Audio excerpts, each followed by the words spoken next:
Yes. I've got you under my skin.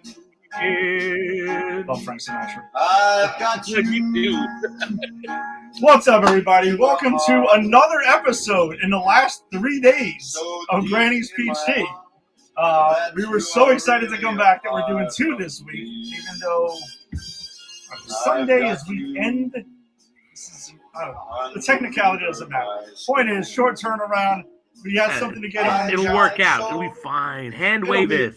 Yeah, it'll be all right. Don't worry about it. We don't need to explain it. We returned somehow. I said to myself, because that's the joke on the show that will never end. Never will go. And we've never even covered Star Wars, which is what I love so much about the joke. We've never talked Star Wars on here, but We yet never that's did. our running joke. But we know that we survived somehow. Somehow. But yeah, thank you for joining us on this Wednesday evening. Good to be home on a Wednesday evening with everybody. Granny's Peach Tea episode 223. Yeah, we got a Fallout season 2 finale to talk about tonight. And we are resuming our look back at the Alien film franchise with 1997's Alien Resurrection. Both topics we couldn't wait to talk about, which is why we decided to do the short turnaround. That's right. For whatever reasons it is. So, thank you for joining us on the Facebook live stream. If you're joining us on YouTube or wherever you found the audio-only podcast, we always appreciate the support. I am Ed, and with me as always is Jason. Jason, what's up, man? What's going on? Nothing much. Happy Wednesday, everyone. It's hump day. Yo, bitches, it's hump day. Funny story. I just, in my, I teach high school, and I'm, teaching a unit on the rhetoric and psychology of commercials. And I cherry-pick commercials, and then I grabbed a Geico commercial. But now, of course, I cherry-picked these commercials like 3 years ago when I developed this unit. Okay. And I just didn't have time to go through them this year. And it's not a problem. Nothing, is bad. But I got the Geico one that was the camel, happier than a camel on hump day. And okay. all of my kids knew it, and before I even put it on, I heard 3 people go, hump day! And then the camel's walking around, and they're like, yo, hump day, hump day. And I don't know, it was one of the silliest moments. Like, there was no, pedagogy was there, but no one cares about that. No one's tuning in for that. But what was hysterical is we all bonded around hump day, which is today. Hump day. Doesn't everyone bond around hump day one way or another? They do. They absolutely do. Yeah, here we are, riding that hump. Yeah. Listen, let's not push it off here. Like, yeah, we were here Sunday night. We had a blast talking Wonder Man and Fallout, but now the Fallout 2 finale is here. And we're going to jump right into it. And we do get a quick comment here from Carson Blanton on YouTube. Hey, what's up? How's it going? Thanks for joining us on this Wednesday night. Appreciate you and you listening. Yeah, absolutely. Jump in with your comments or anything, whatever we're talking about. Join the conversation. All right. So we do got the Amazon Prime Fallout Season 2, Episode 8, which is the Season 2 finale, and we're going to drop that spoiler ticker across the bottom because it did come out just last night at 9 o'clock when it dropped. So if you have not seen the Fallout Season 2 finale yet, spoilers are coming. We're going to be talking about it pretty open and freely. And that's it. You've been warned, and if you want to come back and check us out on a rewind, then after you've seen the episode, feel free. But otherwise, let's get to it. Jason, a lot of momentum building up to this thing. A lot of what stuff. did you think? Did we stick the landing? Did we not stick the landing? What happened? I absolutely think we stuck the landing here. This gave us the resolution of everything they had set up and continued to make me want more. Nice.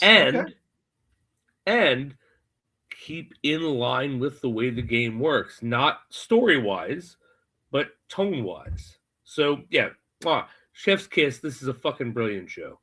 What about you, Ed? Did it stick the landing for you? All right, so anyone who may be new to the show joining us, like, like me and Jason are coming at this for two different perspectives.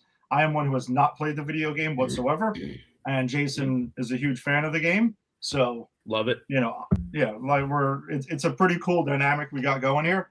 I enjoyed it. I liked it a lot. I thought it was pretty intense. It was cool. Like I started it at like 9:05. I like actually couldn't wait to check it out after we talked about it the other day. So I was pretty much jonesing to watch this thing. Yeah, I think I agree with a lot of what you said. They do stick the landing and they do wrap up a lot of stuff. But they do also, I mean, this would not have served as a series finale. Like clearly they're setting up season 3, and I have questions to ask you because, I mean, the post-credit scene, which, by the way, for those who may not know, there is a post-credit scene in this, and I'm glad that I usually do my thing where I kind of let the credits roll. Yep. After so many things, and whatever, once it turns off, it turns off. I'm glad that you texted me and said there was a post-credit scene, because you know me, if I don't know there's a post-credit scene, as soon as we get to credits, I'm like, even if I love this show, I'm out. I got shit to do. Yeah, it's there's a lot going on here with this. Yeah. So, all right, so let's dive into it. Yeah, let's go. All right, so we end. Where do we want to start, Ed? Give me a character, and that's where we'll start. Well, I mean, Lucy and Titus are kind of, well, they're intertwined at the end. Yeah, so they are.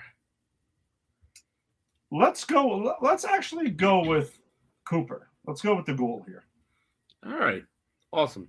So the Ghoul, he reactivates the guy whose name I couldn't remember last week. The guy who's the head of Las Vegas. The guy who always says the house always wins. I don't know. What was his name? It was Mr. Fucking House. I'm an idiot. I can't remember anything. But he reactivates Mr. House. And Mr. House comes on like he is in the video game in New Vegas. And he's got, like, you know, the mustache and shit. And, you know, we talked about, oh, shit, did he do something? Did he drop these bombs? Whatever. He you know, made it clear that your wife is not on your side. But he right away he says, you gave it away. I did what I said I was going to do. I protected Las Vegas. Mm-hmm. You gave the fusion away to the enemy. And we get that flashback then of Clancy Brown, who's the president. And I think we talked about that last week too, where I said I thought Clancy Brown was going to be the real enemy. Yeah, I kind of had the feel like you cast a guy like that, and it's kind of what you're going for. You don't cast Clancy Brown unless you intend him to be the villain and used later on. He'll be back next season, I'm sure. Well, I meant to ask you though, didn't he pass away? Oh shit! Did Clancy Brown pass away? I'm going to double check that because I feel like he did. Oh no, shit. I'm not. I killed Clancy Brown, and he's not. No, Clancy Brown has never passed away, and he won't in my lifetime. He's older than me, so I'm not kidding. I really thought he was. Are you having the Mandela effect? Did you come from a alternate universe in the MCU? You're not from 616. You're from 617, where Clancy Brown died when we were in high school. Yeah, that does happen from time to time. Which, by the way, we should have talked about in the opening segment, but we'll save it for later because there's some Avengers Doomsday stuff I did want to talk to you about. All right, fair enough. Yeah, and it's out there. It's not like these are all that. Speculative. It's not like that, but we'll save that for later. All right, cool. So Clancy Brown is the president. I think we both said that he was going to be the big bad. I think we were right. I think House then kind of reiterates that to Cooper. Cooper's like, I brought you the fusion thing. I'm going to destroy it. House is like, House always wins. You destroy me, you destroy the planet and space, maybe, who knows? And Cooper's like, what the fuck's my family? And House is like, I don't know, but I'll let you in the vault. Yeah. I'm going to stop there for Cooper because I want to wait till they all intertwine to get to the end. Fair enough. Anything I missed with Cooper? No, that's it. I mean, it was that pretty intense scene where during the flashback that I did want to bring up, where he takes the fall for his wife, so then she can, and I mean that leads to what we know happened. You know, some of the things that happens because we know he doesn't end up in a vault. We know he doesn't isn't protected or anything like that. So yeah, basically it looks like the government, like cops and everything, are closing in on them to take in his wife, and he takes the fall for her. And kind of like a heartbreaking scene there because she's telling him not to do it and everything like that. And then boom, he ends up taking the fall right there at the train station. And yeah, that was, I mean, it's funny because my views of the Ghoul have really changed a lot this season. Like they very much humanized him a lot now. And it's like, all right, he's a bad dude and everything like that, which he even reiterates, but he has motivations, you know, that are clear now. And it's like, all right. Yeah. Sometimes good people will sorts of certain things based on, we still don't know how he got to exactly where he is. Like there's still other shit I'm sure we still got to learn. Yeah, but we can fill for the most part at this point. Yeah, exactly. Yeah. So and I realized too, watching this, when they showed the recap, that's why I've got to watch the recap all the time, at least in this show, because it's made me realize shit. And part of what it made me realize was when Cooper says you want to save the nicest or the best person you ever met, you got to give this to the worst person you've ever met. He's actually not talking about himself. He's talking about Mr. House. Yeah. And I didn't realize connect that until now. Right. I didn't realize that. And I didn't connect it until I was watching it, watching the newer episode, and I watched the recap, and I'm like, holy shit, yeah, no. So Cooper himself, not a good guy, but not a terrible guy. And I love that moment of like, we're supposed to think it's him. Yeah, absolutely. We do got a couple of comments here on YouTube. What we get to from My Grave Found Friend in 9958. Some of this. Are you gay boys? No, not that there's anything wrong with that. Are you coming on to me? Are you interested? Perhaps I don't know who you are. I mean, some smiley faces, but I guess this was also chimed in when we were discussing the characters. And maybe we will go ahead and we can go with Lucy next. All right, we can take requests here. I mean, yeah, we can. Yeah, I thought that was fair enough.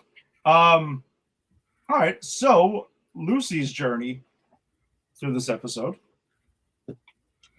So Lucy, last we saw Lucy, she has handcuffed her father, Hank, to the whatever it was in the kitchen, and she went to the stove. Yes, thank you. She went to kill the mainframe, and she realized the mainframe was that senator that had really good intentions. Yeah. And the senator's begging her to kill her, and she does. Seems like we've gotten a lot of that recently. Even Lucy says it, besides Fallout, but in the other thing we're watching. What's that? It seems like we're getting a lot of characters asking main characters to kill them. Like, yes. We get that in Fallout, and Lucy points that out. And then, again, on the other hand, we're rewatching Alien. And that's in the director's cut of the first one. It's in the second one. And it's in the special edition of the Alien Resurrection also. Yes, it is. Yep. Yeah, so yeah, this is a recurring theme. It's funny how it all lines up, right? It always lines up, and I assure you again that it's not planning like that. We're not that good at the planning. We don't have time to think like that, you know. No. Next level 4D chess shit. Seriously. All right, so we get Lucy then kills her, and I think this is big. This is huge. Because it's the first time that Lucy, the Vault Dweller, and this whole season has been exploring her changing, how the surface has changed her. that is a literal conversation she has with her dad. How the surface changes you. And how the surface changed her is she's able to realize her dad's bullshitting her, put him, fucking handcuff him to a stove, and go. And when she gets this, she kills her. Yeah. And now she's open to that, right? Like, I feel like Vault Dweller Lucy definitely wouldn't have done that before she maybe. If this happened earlier in her journey, she would have spared it and found a way. Yep. But because that was her, right? But we saw her kill out of necessity for the first time this season when she kills the guy in the shop who wants to, or not wants anything, just who killed the guy who owned the shop that she was trying to steal from. Yeah. She kills him. That was out of necessity. It was out of survival. This is the next step. This whole season is about Lucy becoming less of a vault dweller and more of a surface dweller. And I think even the end shows that, because so she gets there, she kills the senator. We still don't know how she got there. I'm hoping we'll find out. But Hank comes up and Hank's like, I wish we wouldn't have done that, but I want my daughter back. I'm going to put this chip in your head. And she winds up putting the chip in his head. Yeah. And she... Go ahead. Yep. No, please, go ahead. No, I mean, she ends up taking control of him and basically, shutting him down to become, more obedient and anything like that, and maybe kind of be more like the father she remembered or envisioned. Yep. Not and really that's what he's become. And that's what she says. I'm going to make you, because he says to her, I'm going to make you, I'm going to make you the daughter I want. And she says, I'm going to make you the father that I remember. Yeah. And it's funny because it's very heartbreaking. And she puts that chip in his head, and then he still has the remote, and he gives her the last piece of information, like about what he did. I transmitted this and that. He gives her kind of the hints. And then he erases his own memory. And you have that moment where you could tell that Lucy was bluffing the whole fucking time, because she breaks down when he does that. Yeah. It's a great moment, man. It's a great character moment. So you think it was more like a fail-safe of like, hey, listen, I'm going to take all this shit with me? Yes, I do. Okay. I do. So because I think he is... I think what we're led to believe, and I know this means nothing to you, but it means a bit to me, he was been working for the Enclave the whole time. The Enclave is in the games are parts of the government that went rogue either before or after, because this is actually these are like pre-games that I've played. This is like 1 and 2. Okay. So I'm murky on this lore. I got to go look at it. But the Enclave was parts of the government that survived and kept control, as opposed to the corporations. Okay. And so, the whole introduction of the Enclave here, the whole introduction of the Enclave as someone who was probably headed by Clancy Brown as the president, that makes sense. And the fact that they bring that in, and then that is kind of set up to be what's coming up next. Yeah. That's that was, I don't know. Like I was also kind of like, I remember there was like shots of, by the way, also the shots in the past, because even with Hank, and we see him a few times too.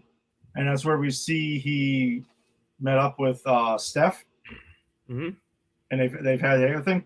Shout out to the de-aging on them, by the way. Yeah. That was pretty well done.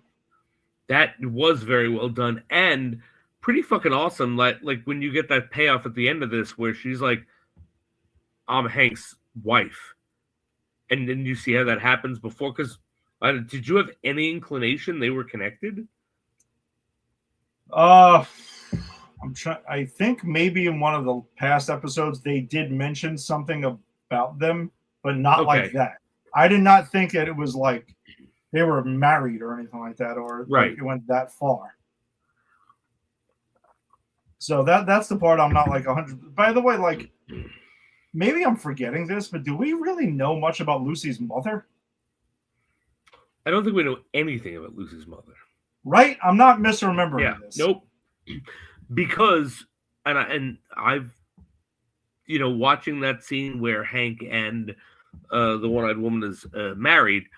I actually thought, could that be her mother? And I went, no, they were thought out differently. So like, ahead of each other. So there's no way she could be the mother. Yeah, I was I have no thinking idea of that too. So I wasn't really sure, huh? Because I wondered, I'm like, was that like staring me in the face the whole time and I didn't even realize it? Yeah, no, I don't think that could be, because I think I think she's thought out in the first season, right? Like she doesn't start being. I gotta rewatch. The first season. Yeah, I mean, I don't think it. I guess I'll take your word for it. I don't think it necessarily is, but damn, that's. I didn't know that they were like together though at some point. Yeah, me neither. But the fact that she's able to call in whatever the hell she's calling in, I have theories. Okay. Supported by the game, which we'll get to at the end. But the fact that she's able to go, I'm Hank's, wife, call in the strike or whatever she says, that's a big twist. Okay, and I guess we also have the Legion. The Legion. With the return of Macaulay Culkin. I don't even catch his name, Macaulay Culkin's character. Oh, I didn't either. Yeah. So they basically we see them briefly going at it, and then like he finds, I guess, whoever Caesar was. Right? Kazar, not Caesar, Kazar. I guess the dress and stuff, the suits they're wearing, I guess maybe think of that. Whoever Kazar is, but no one's seen him, right? Like that's right. And then he finds this paper, and he's just like, basically, the paper's like, fuck off. Like, I am the Legion, and it dies with me. And he takes the paper and he eats it, and he kills the fucking witness that was there. And he basically claims that he is. Yes, which completely tracks, completely makes sense. Love seeing Macaulay Culkin again. Love the whole thing about Kazar versus Caesar. I think that's hysterical. But yeah, I think that, and then he goes, all right, we're marching on. We are going to, and this is hysterical, we are going to march on Vegas, New Vegas, and we will set up a palace in the name of Kazar, spelled Caesar. Yes, that's pretty funny. And where do you want to go next? All right, so after that, so we had Lucy and Hank. We had the Ghoul. Who are we left with? We're left with. Oh, we got Titus, because he has a whole fucking shit going on here in this. Yeah, well, this is actually really cool because Titus is fighting Deathclaws as we last saw him. Some of them are kicking his ass. He's kicking some of their asses. Everyone goes inside. They're starting to bet against him. Oh no, I got this. I got that. $20, and it's even funny because someone says, 20 caps and he loses. If he loses, we're all dead. You're right. Oh, Maximus. 20 caps. Sorry, not Titus. Not Titus. Oh, Maximus. Yeah, Maximus. 20 caps. All right. Yeah, you're right. We're all dead. 20 caps then. It's fine. And then he's kicking the shit of these Deathclaws. And then they start kicking the shit of him. And they really beat him down. And then the not Ghoul, the guy who lost his arm. Yeah. And I thought this was super, super cool. He goes up and he uses his toe in his one hand to aim a sniper rifle to take a Deathclaw out. And then it takes him forever to reload. It takes forever to reload, but that's all Titus needed. And then he gets out and he pulls himself out, or Maximus rather, he pulls himself out. And everyone starts to see, oh shit, that's a kid. That's not an NCR agent we should be betting against or for. That's a kid. And they grab their weapons. They go out and they help them. Yeah, I love that. Yeah, I thought the way the whole betting thing I thought was pretty damn hilarious because they're all pretty much just like, this dude's fucked. No one's taking down a Death Claw. Let's just start, betting against him and stuff like that. And we'll, like, it was kind of embodying the whole idea of Vegas, everything like that. Like, and they were taking bets and have the board and stuff like that. And then they're kind of like, well, guess what? If he loses, then we're all fucking dead. So why are we all betting against this guy? And it flips that, and then once they see he's a kid, then they're suddenly like they rally around him and they go try to help him out. Then, which I thought was pretty cool. I did like that. And then, so as their stories converge, the Ghoul gets House to open up the path to the vault that Lucy's in. He goes in there. Hank has some of his people that he's put the shit in the back of their necks to get Lucy, and he's been like, all right, I'm going to make his daughter I want. They're about to do that when the Ghoul saves her. Shoots the guy. Gives her this, which is what he gave to Maximus. Yeah. When it was like, I owe you one, that was like, I'm giving it back to you. Yeah. And I love that because, and then he goes off. The Ghoul opens up his family's cryopods and dun dun dun, they're not there. Yeah, they're in Colorado. So that's where he's. I guess that's where he's off to next. I don't even know where that is. I mean, I know where Colorado is in the game. I've never been there. Well, I mean, let's see. They're in Nevada right now, so yeah, sure. He can make his mosey on his way up there. Yeah, I mean, why not? I'm just saying, we're off the game path as far as I know, which is fun. Okay. I don't care. But yeah, so we had that, and then, as we talked about, Lucy kind of does the thing to her father. Her father erased his own memory. I'm glad he didn't die because it means Kyle MacLachlan will be back next season. Mm-hmm. But he's erased his own memory, so he gives her, he's like, hey, this is, and he gives her a clue, and it all goes back to the Enclave. Like, I don't remember the clue because I know where this is going, kind of. Okay. But the clue is pretty much like there are bigger forces out there, and then he erases his own memory, and she has a great moment where she's crying, and they pull apart, and he's like, who are you? And she's like, yeah, I guess no one it was so heartbreaking. Yeah, that's sad. She went on this entire quest just to get to her father, and then ultimately end up like he just now doesn't even fucking know her. Yeah, unless they find some way to reverse that or some shit. And I'm sure they will, but right now it's heartbreaking. No, it is for sure. So then her and I keep calling Titus Maximus. They kind of they hold hands and they kind of look on to what I guess whatever the hell the future is, what's going to be, because some shit's going on over there. And I gotta ask, I think that I'm assuming that the post-credit scene leads to some big shit in the game after the suits that they find. Yes. So the post-credit scene points directly to my favorite of these games, Fallout 4. Oh wow! Where so in the game you can join different factions, and whatever faction you join, that pretty much sets how the game ends. Okay. I've done all factions. If you do the Brotherhood of Steel, you're sent on missions to assemble what they said is Liberty Prime. Liberty Prime is a huge fucking mecha suit that you are able to control with nukes. Whoa. And in Fallout 4, if you choose that ending, you pretty much bomb the Commonwealth into compliance. So that's where this is heading. So that's what Quintus is trying to do here, and I think that's what we're exploring next season is Liberty Prime and the cost of power.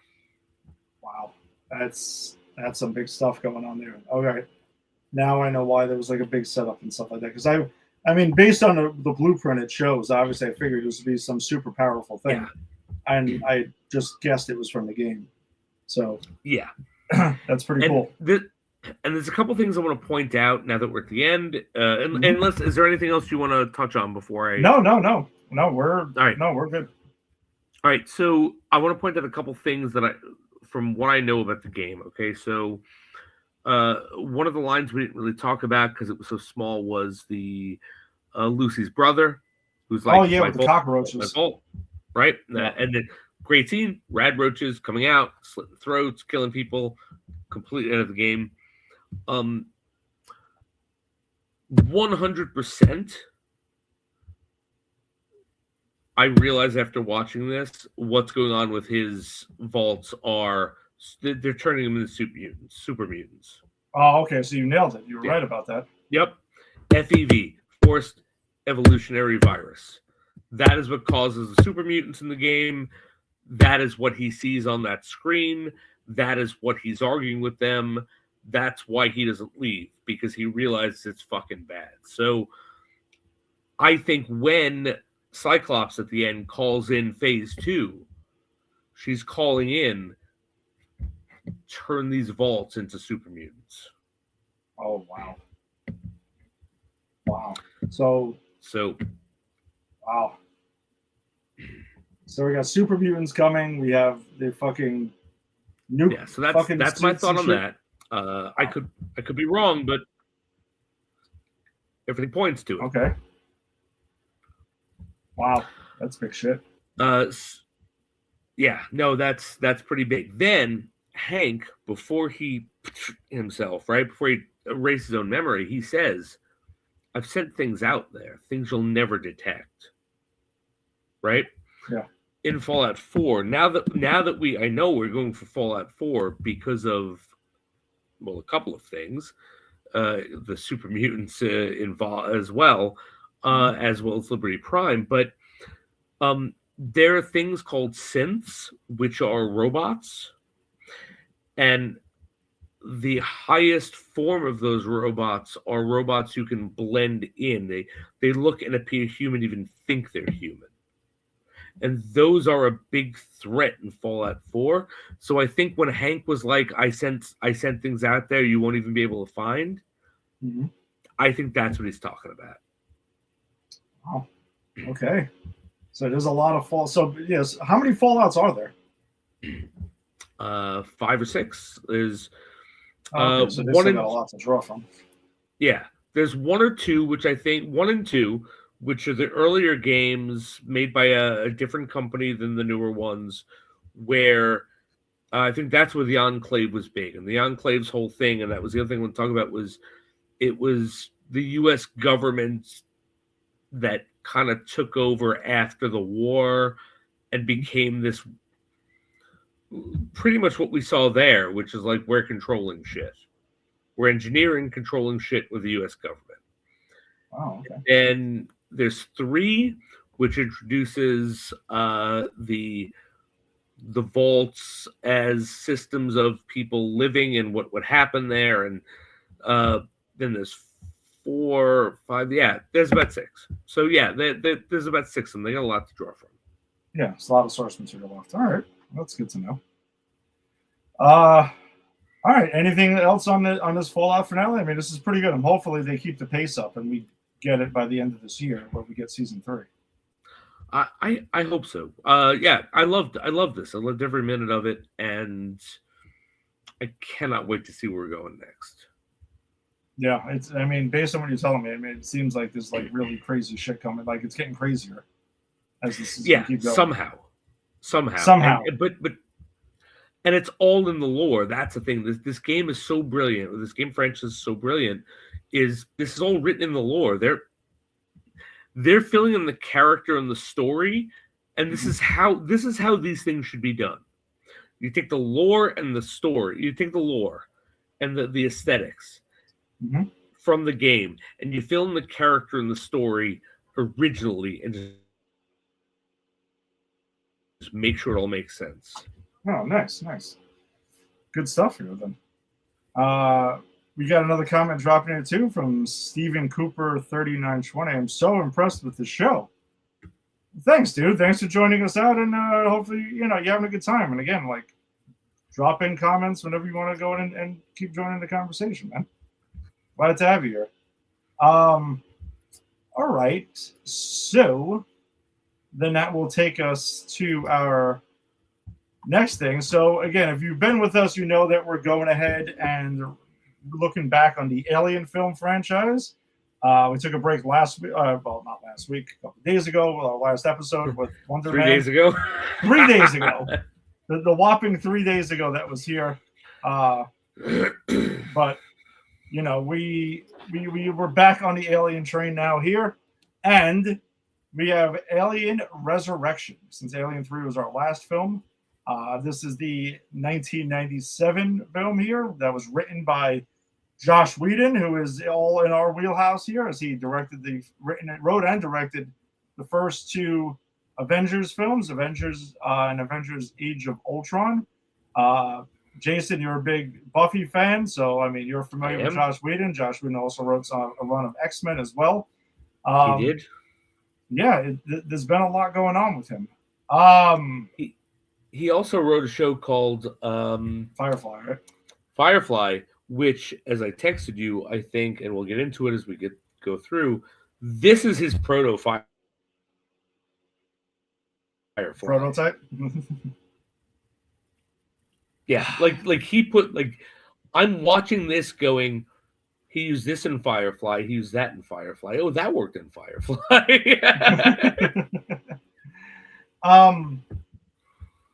So neither one of us cared for Alien 3 very much. No. Right? Like, neither we did. Especially after the two sci-fi classics of all time of Alien and Aliens. He gave us Alien 3. Really pissed us all both off pretty good. And now we got this, a film that I remember a long time ago as being, hey, it was all right. It was fun. It's not Alien 3, so there's only one way to go from there. This is why we rewatch these films and not just go off of memory. Indeed. You kind of need to dive in and get knee deep into this shit again to see what's what. This movie is batshit crazy. On every single conceivable level. This movie is completely batshit crazy. It's a weird film. It's got this weird, I don't know. There's so much weirdness involved, and it's also like, go ahead. It's not just weird in what it's presenting. It's tonally weird. It's all over the place from scene to scene. You have moments where you have you watch Cheers as a kid, right? We all watched Cheers as a kid. Yes. You know Carla Fratelli, right? Yeah. Her husband is the fucking general in this movie, right? And he plays everything like he's in a Yeah. Then we got people being murdered by aliens. I don't know what this movie was trying to do. It's weird, right? Because you got Joss Whedon, who, from what I understood, wrote the film as to be like a lighter film from its predecessors. That's kind of not what you need for Alien at all. But then you have, the director who they hired, who was Jean-Pierre Jeunet, who is, he's known for doing some weird shit with his film, this other kind of all over the place, like quirky, dark humor type things. I can see that in his film, and it just doesn't work at all. Like, for me at least, it didn't work at all. Like, these two are bashing. I feel like they're on two different things. From what I understand, the studio had to tell them to make the movie more violent, and this movie's pretty gory for a Alien film from what we've seen so far. I mean, there's some pretty, like, Alien movies don't really get gory that much. I thought this is definitely the goriest, at least the original four. True. No, that's true, but I agree with that, but I also think the gore is so, and the visual, like, scariness is so mediocre that it didn't clock as, like, gore. Well, I will say, in terms of some of the kills, I think are a little bit more visual, right, than what we've seen in the past. Yeah, that's fair. And I think the stuff like the scenes that come to mind also are the scene where Ripley 8, because again, we'll go over the plot in a second, but Ripley 8 goes into this room and she finds her predecessors, the 7 times they tried to clone her previously, in a pretty fucked up scene. Yeah, it's a fucked up scene, but I think it's actually one of the best scenes of the movie. I agree. I don't disagree with that at all. And that's where we get the one that she sees that's the closest to her, that's telling her, begging her to kill her. And she takes the flamethrower to it. Yeah, so it's a theme in these movies. And also the ending with the newborn. Like, the newborn's death, for whatever way you think of the newborn, but the newborn's death is so crazy, and it is pretty gory. It's a gory version of the original way that they took out the alien in the first movie. It is, but this is what I mean about the CGI being so bad. It's like the newborn gets sucked out of the airlock through a hole about that big, and it. All right, what's going on the other side of the airlock where the newborn's like, wah, wah, wah. I think the newborn looks like shit. Yep. To be honest with you, I think in the light that they posed on, you could see the human being behind the mask, which was really fucking bad. But also in this moment, you get like, well, go ahead. No, go ahead. Well, finish your thought, because I do want to speak on that, because I think that was by design. Okay, fair enough. But then, like, you're getting it being sucked out into space part by part, and that's a cool idea, except everything that is physical, like, effects are great, and everything that is not looks like a fucking PS2 game. I mean, yeah, I'm not going to defend that at all. I just think, again, in the terms of some of the gore, some of the kills that we get, that I think it definitely is one of the, to me, I thought it was the goriest film in the franchise. Again, to this point. Absolutely. To this point. I'll give that. But the basic premise of this movie is, after the events of Alien 3, when Ripley sacrifices herself at the end to basically save humanity, and she has when she has the alien in her, as she's falling from the fire, she's throwing herself in the pit, and the alien's bursting out of her chest. She takes it down with her, and she basically sacrifices herself. So it's supposed to be the end of the xenomorphs, end of everything. And at the end of Aliens, they went ahead and they nuked the fucking planet. So this is supposed to be the end of all of it. And Alien 3, for whatever the thoughts are on this, it did give the franchise a finality. I will at least say that about the end of Alien 3. Whether it was a nice way to end it or not, or the right way to end it, I do think the ending of the movie gave the franchise closure, and that was the end of it. This movie, of course, and this movie undoes that to an extent, because fast forward 200 years later, and the Weyland-Yutani is long gone, And in my version, I know what happened to them. Your version, Oh. not so much, because No, I want to know. I watched the special edition from 2003, and Jason watched the theatrical cut. That's how we've been kind of doing these reviews each week, because there's two versions in the box set that came out years ago. But Weyland-Yutani is long gone. Basically, the U.S. government has kind of stepped in to Weyland-Yutani. I mean, to be honest, this could have been Weyland-Yutani, and it wouldn't have mattered. Like, Yeah, it wouldn't have. it doesn't change anything, but whatever. And they got some of Ripley's blood and cloned her, and they've been trying to, but then because Ripley and the alien, the version she got of Ripley had the alien in her already, she's basically all the clones are fused together with alien DNA, xenomorph DNA, and human DNA. And results may vary, as we saw in the Yep. 8. And also, though, the beginning of our films start off very differently, where I think in the theatrical cut, they easily just pluck the xenomorph out of the Ripley clone and go about their business. It's more drawn out in the special edition. Okay. And they go into more of an explanation of a lot of that. It's a little bit more. Most of the extra footage is throughout the beginning of the film. Then at a certain point, it kind of picks up, and it's essentially the theatrical cut. Okay.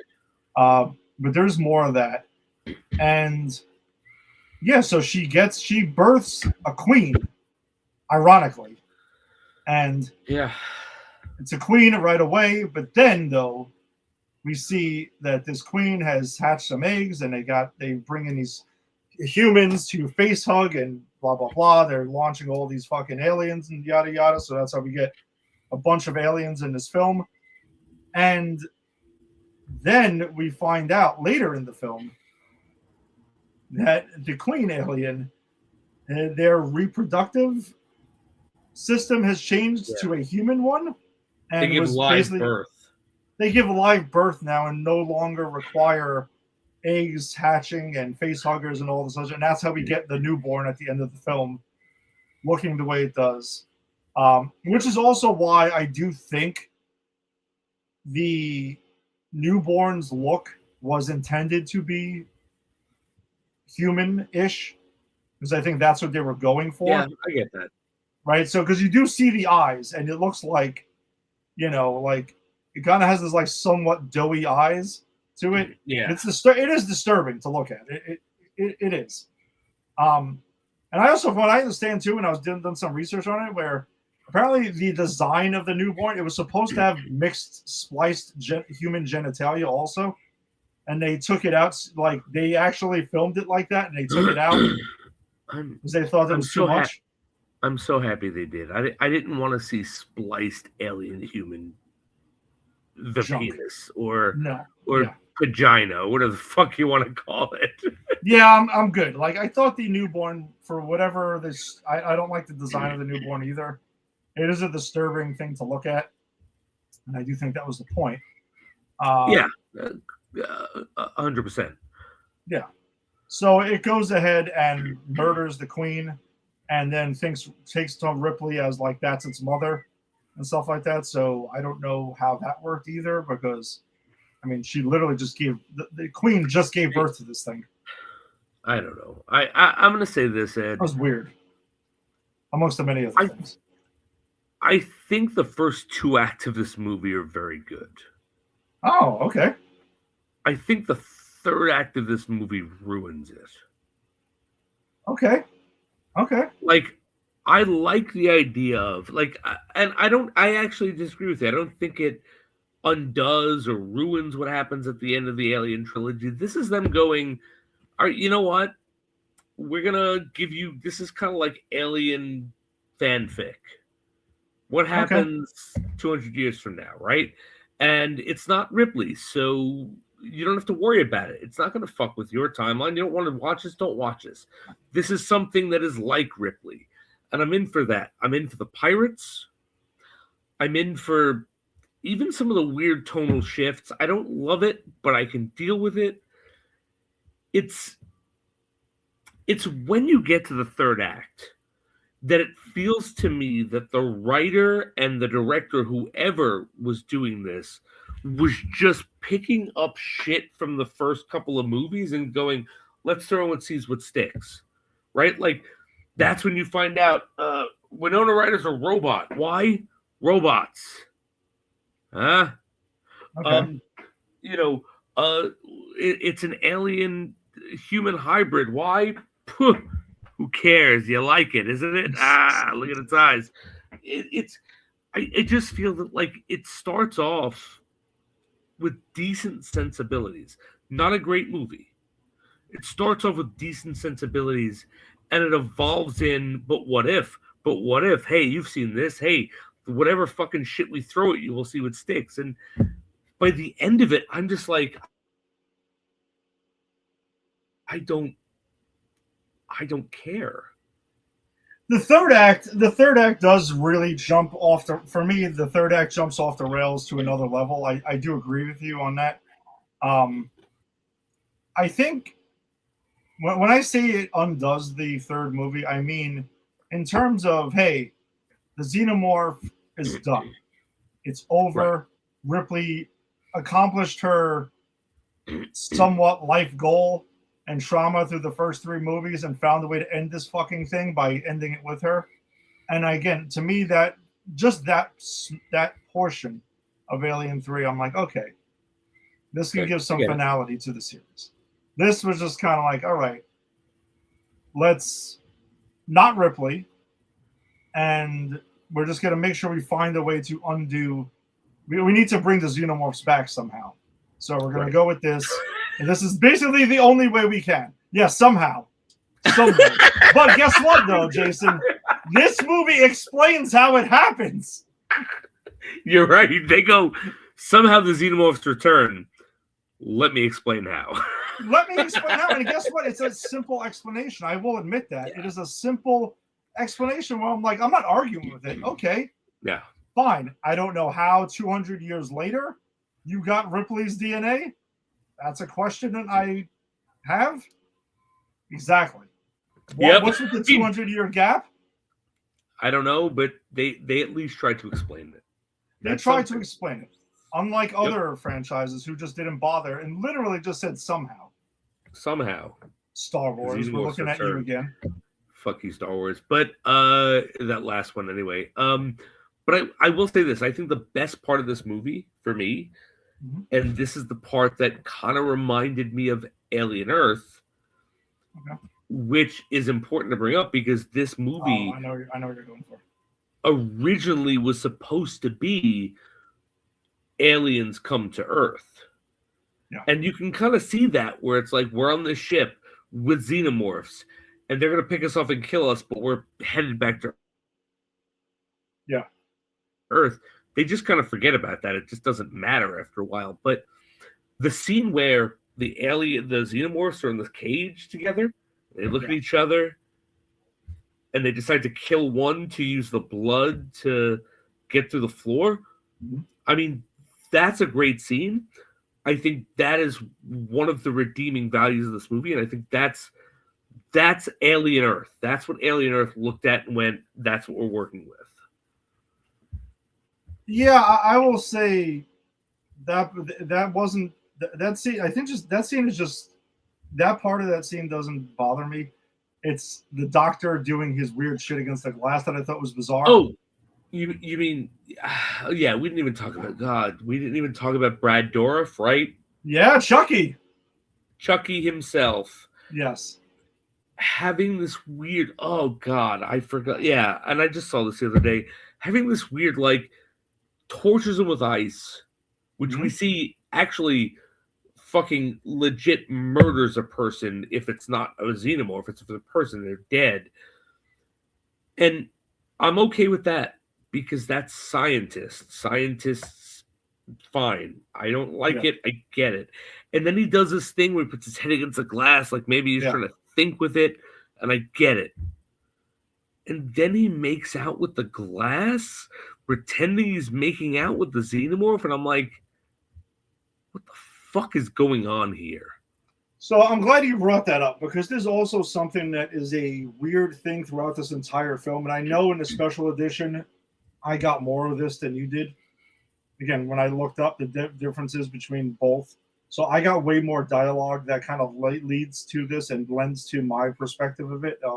Okay. There's this bizarre sexual thing going on throughout most of these characters that makes absolutely no fucking sense and goes it goes nowhere in this entire film. Like, the most blatant one is later on in the film when Ripley inexplicably has the line, quote, "Who do I have to fuck to get off this ship?" Oh, that's in the theatrical as well. No, that is. But Yeah. leading up to that, there was a lot of things between the crew where you get between the crew that's going on here, where you get Elgin, who's played by Michael Wincott, who is of Blade. He was the villain in the original Blade film. I'm sorry, Blade in The Crow. Yeah, that's right. His Big Show, right? Yes. He's there with his girlfriend where they just have this weird thing going on.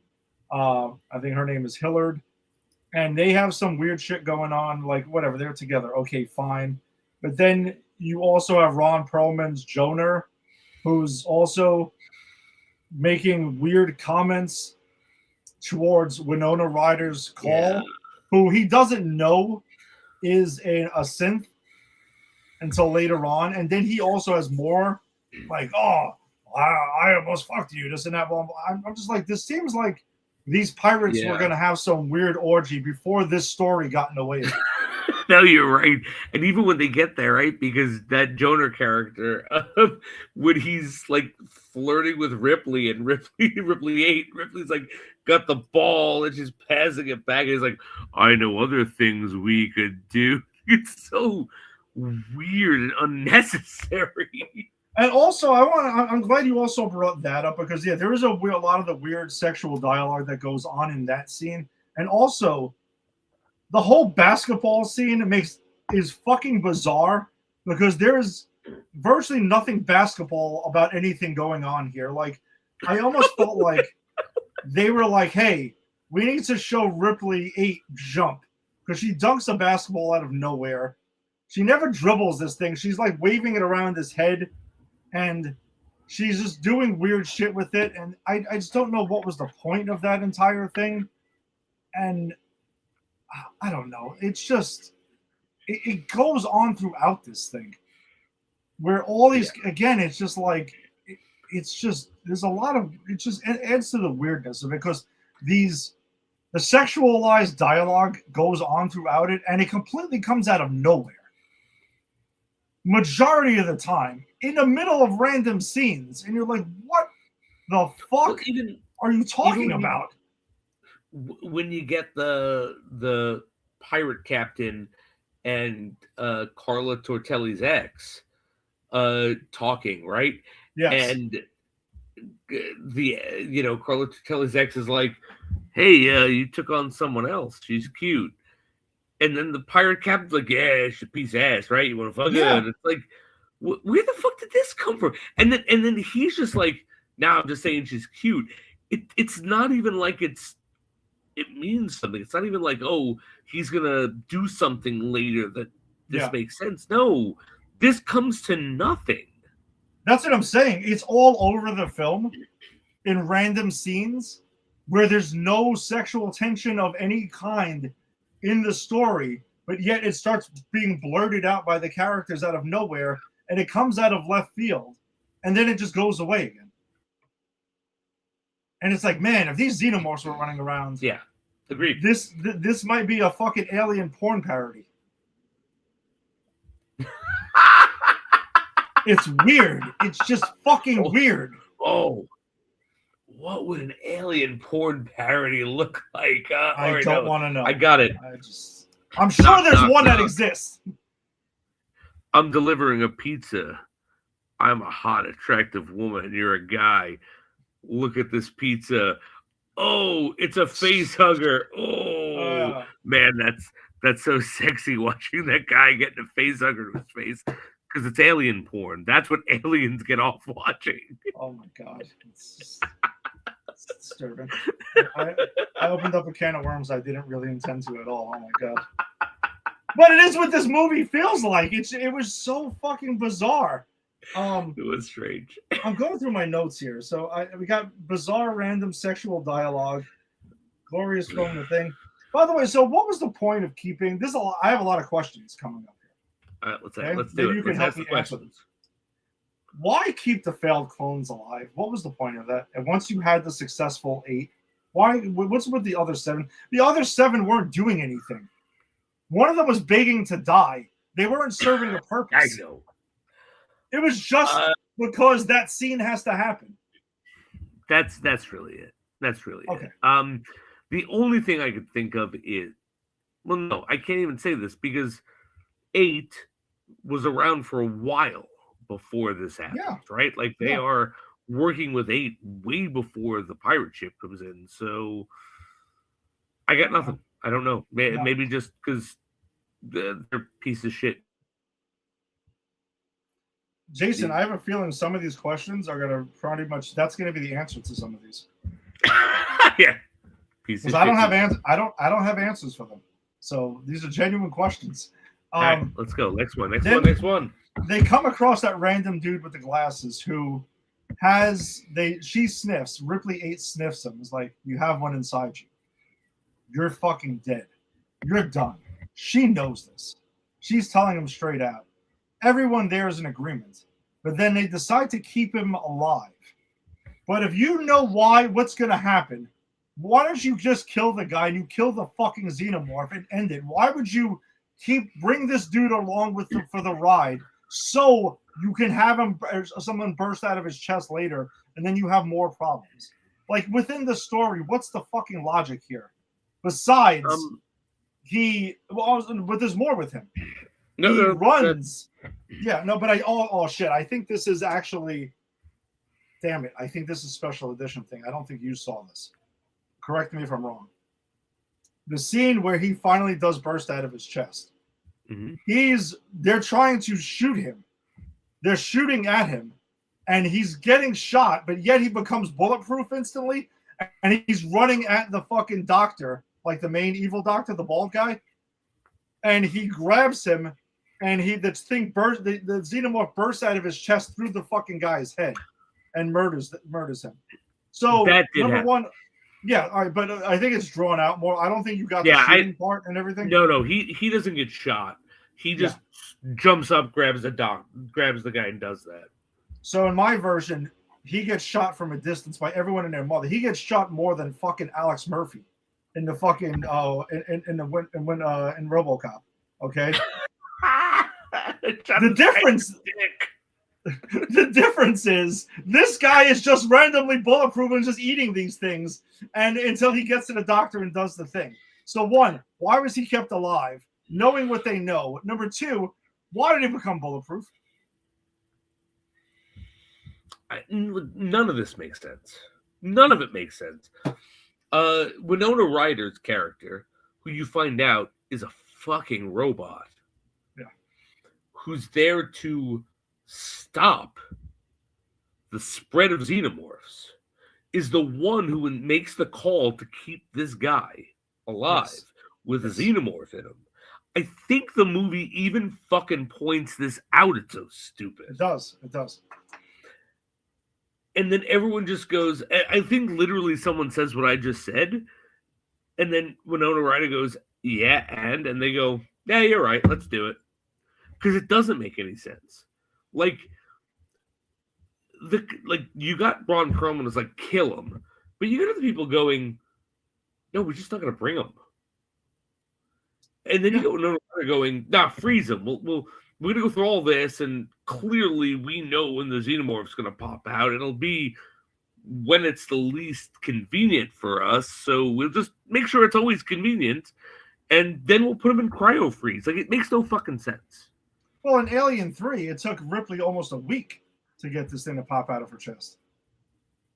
True. Which is That even is worse. very Which is one of the main knocks on Alien 3 because we've seen it doesn't take that long, and then in that movie though, suddenly it has to take longer. And I'm gonna This movie I'm has gonna to put happen. cards on the table right here. I still think this is better than Alien 3. We can reassess that. We'll talk. In the ending. I'm not suggesting it is or it isn't actually. I'm not right now. I'm starting to wonder. I almost feel like we're comparing Superman 3 and Superman 4 at some point in this. I don't like either movie. But one is clearly better. I'm not saying what is good and what is not. We'll get back to this. Right. I have another question for you. All right, let's do it. Brad Dourif's character, the weird fucking doctor who wants to fake make out with xenomorphs. Okay. Why is he there? Number one, he's kept alive later in the film. In the third act of the film, we find out he's kept alive and he's cocooned. Okay. Meanwhile, he is there narrating the fucking entire scene and explaining to us how the Queen alien has leveled up and gotten a human, a human biological system now, right? And he's basically doing the narration for this entire scene because there's no other way any of us would know what the fuck was going on in this movie at this point in time, right? Why is he alive? Why is he being cocooned when this new fucking, inner system is already existing? Like, you don't need to cocoon them. Good question. He's there to narrate the stupid scene because nobody knew what the fuck was going on. The fact is that he is Brad Exposition, Dorif. Exactly. And that's what he's there for. I think I'll give this movie a bit of credit. He wasn't the only one there. No, it's true. It's true. And so at least, and we have seen in the past that the aliens will, at least if you watched Aliens, the director's cut, you'll see that, or Alien, the director's cut, you'll see that they will cocoon people. So I'm okay with that. It's just the fact that I'm with you on this, though. He's just fucking exposition. And then once his exposition is over and the alien human hybrid comes out, the alien human hybrid goes, "Thanks, Mr. Exposition. I'm going to eat your brain." Yeah, but Jason, all right, so in Alien, we see the cocooning only in the director's cut, right? Yes. In fairness, okay? So technically that's not canon. That's where we get the first kill me moment. Aliens, the cocooning is in the canon. It actually is. You're right. It is. No, it is. But we see though that that xenomorphs will cocoon humans. So when they lay the eggs, their face huggers can jump right on them, and I get it. That's how they procreate. But if this queen randomly, by the way, during the course of the film, upgraded their fucking or changed their inner system, their birth system, what was the point of the cocooning then? There's no eggs being laid anymore. There's no face huggers required anymore. All right. I'll say this. I think, yes, for the most part, it's plot. But I think it can make sense in the way that you have the alien queen. And I think it's even a surprise to the queen that she's giving live birth. Okay. And so I think that the idea of cocooning people in the way that aliens normally do to reproduce is part of the evolutionary cycle. Okay. All right, we're reproducing like a cocoon. And then because of this genetic aberration, it's like, oh, wait, no live birth. We don't need them anymore. Now, do I think they put that thought into this? Kind of. Okay. Do I think it works? Kind of. Could it have been done a lot better? 100%. Yeah. Like maybe they should have just said earlier in the film that the queen was given live birth. Right. And you could have just went with that. And then you don't, it's a way cleaner explanation versus 100%. Whatever the fuck is going on here. 100%. You get those. You get Brad Dourif and the other, even worse fucking doctor who, has that moment. He's the one who like shoots and tries to kill Winona Ryder's character. Which cool scene. Like, oh, it's blocked. Give me your weapon, you fucking idiot. But like clearly that guy has no scruples. You could have just had a conversation with him and Brad Dourif, where Brad Dourif is like, we should be nice to them. I want to make out with them. And this other guy's like, yeah, no, we're making them make live birth. That's going to happen now. Like, you're right. There's a cleaner way to get there. There is. Now, the one thing I will say, the scene, the whole chase scene when they go underwater and we see the xenomorphs in water and chasing them. And I'll admit that was actually pretty cool. I agree. It was a fun action sequence. Yeah, that I will give it. That was probably that was the best action sequence we get in the film, I think. Now some of the other things that I had in my notes are differences. There are things you don't know about because they're in the special edition. Okay. So, and I think I'm curious to know I'm a little annoyed that they were taken out because I get the theatrical. I understand in one way why they were taken out for a smoother runtime, but for Alien fans, kind of and our purposes, it annoyed me that it was taken out because number one, the main doctor, the bald dude, they have a conversation with Ripley, and they're in the lunch hall earlier in the film, and she mentions the company, and he says, "Well, the company, oh, you're talking about Weyland-Yutani. They're long gone. They were gone years ago. They went under. They were bought out by Walmart."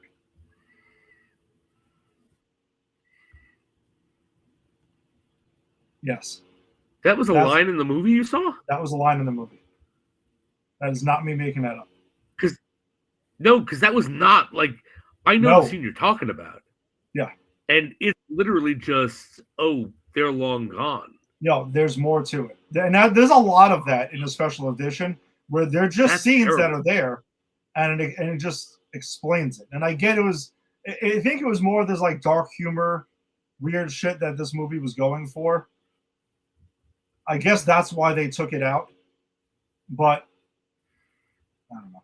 It gave a definitive reason of why Weyland-Yutani is not around. And I still stand by the fact that for this story purposes, this could have been Weyland-Yutani or the government. It doesn't really matter. That's irrelevant. It did. And no, you're right. It actually doesn't matter who it is. No. And the other thing is, earlier in the film, there is a scene where they're kind of testing Ripley 8. And they're showing her pictures of things and getting responses out of her. And they show her a picture of a little girl. And she starts crying and she gets emotional. And the picture does resemble Newt. Oh. Not exact picture, but you can see what they were going for. Like a caricature of someone who resembles Newt. I kind of wish they kept that in. So do I, because there's a follow-up later in the film, which I think was in the theatrical cut, where later when she's talking to Call, Winona Ryder's Call, like they're having a conversation, she mentions that she once knew a little girl. And that's the follow-up. That's the payoff later on in the film. Yeah, you're right. And it pays off later when she grabs Winona Ryder and she holds her. Yes. And like I remember watching this movie the other day going, holy shit, this clearly is referencing aliens, but I wish it was in the movie. So the fact that it was in the movie. Yeah.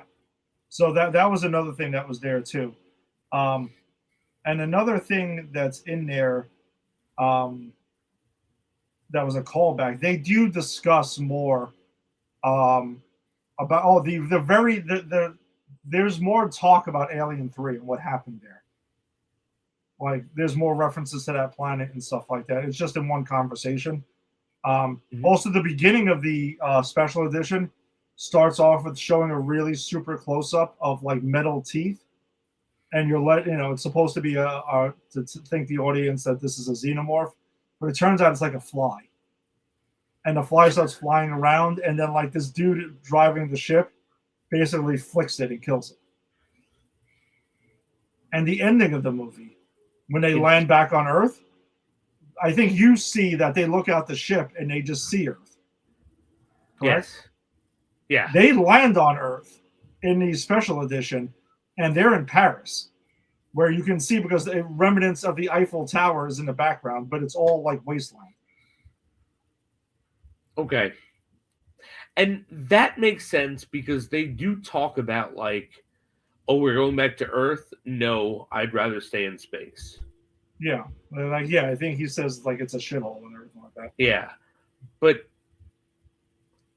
I also think like if you're not bringing this movie to Earth, you shouldn't go to Earth. You know what I mean? Like if the Xenomorphs aren't going to Earth, no one should. Yeah, well, and they have this quick conversation where they're like, "Hey, you know, the military's going to be closing in on us. They're obviously going to track us down," and they talk about like basically getting lost. And we're talking about Call and Ripley 8 are the ones who are having this conversation. You would assume they just Thelma and Louise go on a run or some shit like that. I don't know. Right. They do something, whatever it is that they fucking do. And that's it. That's basically where the movie ends. All right, so Ed, here's the big question. Yep. Where do you rank this in the Alien movies we've watched so far? Because I already said what I thought. So what do you think? All right, so, and I know we differ slightly on this, which has been fun with this, but I have Aliens as number one, Alien number two. I love both of them though. Very different, but the genius with those things is that they took the franchise in two different directions, but it still felt like the same universe and same everything, right? Now these two, the bastards of this franchise. The bastards. They are, right? I honestly do see both of them as bastards to this because Alien 3, we went over this. You know, they got David Fincher to do this thing. Yeah. Studio interference, yada, yada. My biggest knock against that movie is that it's boring as fuck. And there's a lot of nothing that happens. There's a lot of characters I don't give a shit about. So when they die, they're just flesh bags. Who gives a shit? Yeah. And also everything I liked about Aliens, it was like, nah, we're not going to do that. Now, Alien Resurrection, there's plenty of guns in this movie, so I don't know what got Sigourney Weaver to get off her high horse and forget that, because apparently that's why there weren't guns in Alien 3, because money. Well, yeah, because they probably were like, hey, listen, because financially, Alien Resurrection definitely did better. It didn't like set the box office on fire, but it was a better box office than Alien 3. But here's the thing: if you are the star of Aliens, coming off of Aliens, you get to make demands. Yep. If you're the star of Alien 3, no, not at all. But if you're the star of Alien 3, coming off of Alien 3, you get to make less demands. Yeah. And that's it. Yeah, maybe she got off it and whatever. But this movie is just really weird. It has we even talked about like the sexual weirdness in Alien 3, but this is on like a whole nother level. I never got the impression that everyone in Alien 3 wanted to bang each other. I think they all wanted to bang Ripley, and one of them is successful. But here, everyone's all over the place. It's bizarre. The quirky writing doesn't work at all. I don't know. Sigourney Weaver does what she can in all these movies. Winona Ryder is like a non-factor in this movie, which is weird because it's Winona Ryder. I agree. I feel like everyone is a non-factor really in this movie, except for Sigourney Weaver. I would actually, except for Sigourney Weaver and Ron Perlman, because I think Ron Perlman is bringing all the Ron Perlman-ness, and I think he actually works. He's extremely over the top, even for Ron Perlman, I think.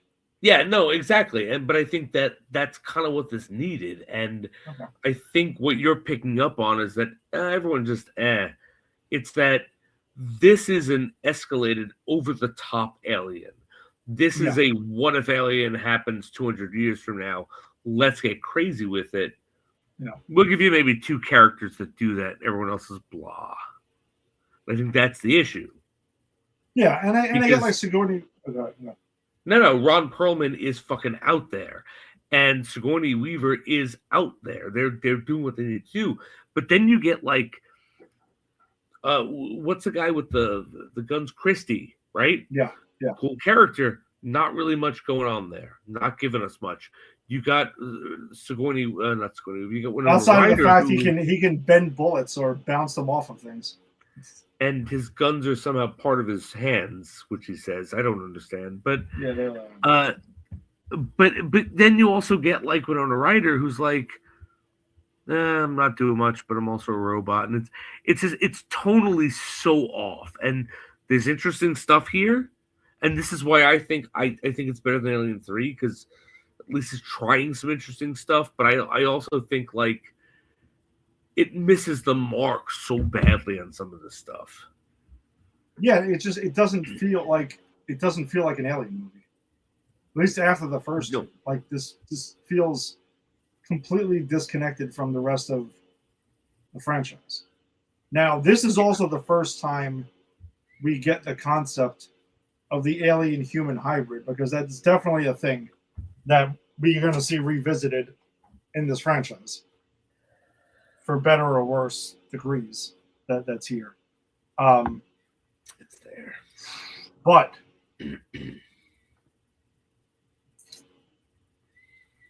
I mean, I would say that I have watched Alien Resurrection more than Alien 3. And I guess gun to my head, I guess I would watch Alien Resurrection over Alien 3. But if I'm being honest, I'm comparing a green turd and a brown turd. Like, this movie I held in some kind of fun regard, but it sucks. I almost feel like when we went back and we on Deep Dive and we rewatched Freddy's Dead, this is kind of how I feel. Like, I feel the same way. Where I'm like, okay, I get it. Teenage me, 20s me was like, oh, yeah, it's okay. Like, it's not great. It's got its flaws. It's got its issues. But hey, it's not the Dream Child. But then I'm like, you know something? Let's call a spade a spade. They both fucking suck. Like, right. They both suck. And especially this, when you have Alien and Aliens, and you're like riding this high, and then all of a sudden you come crashing down. Yeah, like, right. That's how I feel with it. Like, these movies both suck. This movie, yes, at least it's weird and it gives me more of something. It's not boring. I wouldn't say that. I was never bored by this movie. No. I was perplexed by this movie. Yeah, I have a lot of questions. I agree. And I think that's why it edges out Alien 3, because Alien 3 is boring at times. This is never boring. This is just, what the fuck is going on? Yeah, it's just bad. It's a bad movie. And with the cast, like, you shouldn't have it. You got Sigourney Weaver, you got Winona Ryder, you got Ron Perlman, you know, whatever. Brad Dourif, he's mainly known for Chucky, so. You got Carla Tortelli's husband. Nick Tortelli is there. It's fucking bizarre that he's in. It's so weird he's in this movie. And no, I'll be honest, I don't think it's weird he's in this movie. I think it's weird that he is allowed to play everything for comedic bit. It's otherwise very serious movie. Yeah, I don't know. It was just not the right people to do this. Like, Josh Whedon, oddly enough, and I get at the time he was like an award-winning writer and stuff. Like, I don't know what he wrote at this point. Again, Roseanne. Okay. What? This is 97. Do you have it pulled up already? No, I'm thinking of I'm but on. I have IMBD All right. open, so I can. all right. So so clearly you have the better knowledge. Yeah, I mean, I do have the other screen open for a cheat code at this. All right, so it's funny because it's known for producer Buffy the Vampire Slayer, Cabin in the Woods, Angel, The Avengers. Those are his top four. But let's go into his writing credits then. Let's see, writer. Oh, that's right. He also did write some of Agents of Shield. Let's go back before that. Though, He did. because- Yeah, he was Agents of Shield guy. I actually that was a Joss Whedon thing, right? At first, Yeah. like that was his. Yeah, it was. Creation at first. Yeah, he wanted more of Shield, and that I'll give him credit for that. All right. So 1997, where actually Buffy the Vampire Slayer and Alien Resurrections came out the same year. Even though the unaired pilot of came out. The movie? No. The movie No, or the series. show, Buffy the Vampire Slayer? So he has a screenplay by. Because that matters. Because he did also do the movie. Okay, so he has Roseanne written writers credits, Parenthood TV series. He wrote Buffy the Vampire Slayer the movie. All right, so in 1992 he did. Oh my God, why is there an IMBD based on the character created by? They have the porn parody in here. Muffy the Vampire Layer. Why is that on here? What? Yes. Where? Yes. Based on the character created by, I guess, Josh Whedon. It's weird. Disturbing. That's weird. Toy Story. He has a screenplay by in 1995. And then, the series. He wrote Toy Story? Yeah, it says screenplay by. He's got a screenplay credit on Toy Story. Or at least he got past the Toy Story. Shit. Yeah. Then he wrote Alien Resurrection. And then he wrote a screenplay by Titan AE. Then there's everything after that. Yeah, there's a lot of Buffy. There's a lot of Angel, Firefly, Serenity, Dollhouse, Cabin in the Woods. He also has a screenplay credit. Yeah, I remember when he was announced as a director of the Avengers. I thought that was really fucking random. But you know what? I did too, but I also was a big fan of this at the time, so I accepted it. No, I mean, at the time, I'm like, cool. I mean, but then when I found that he had like comic book writing, he had a history of Marvel with that. So I'm like, all right, I guess this is why they picked him and stuff like that. So, this doesn't make sense. Yeah, this does. I'm just kind of very much surprised, like, that he wrote this because of all the questions and the fucking plot holes that we're finding. Like, it just seems very.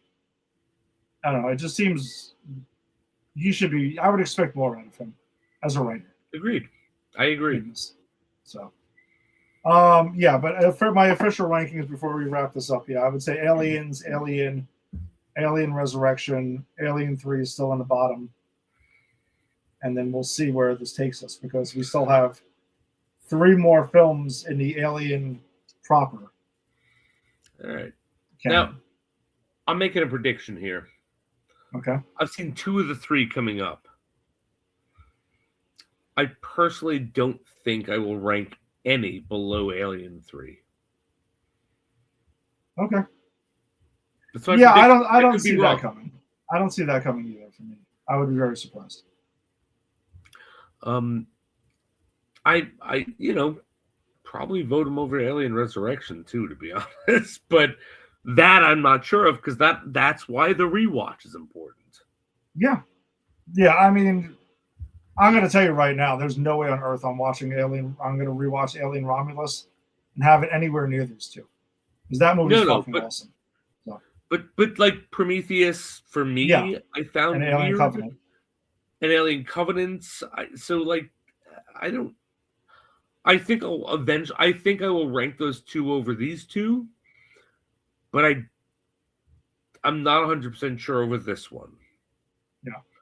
It depends on I those rewatch, but the other Romulus I've never seen, but God, I'm excited to because you have sold that very well.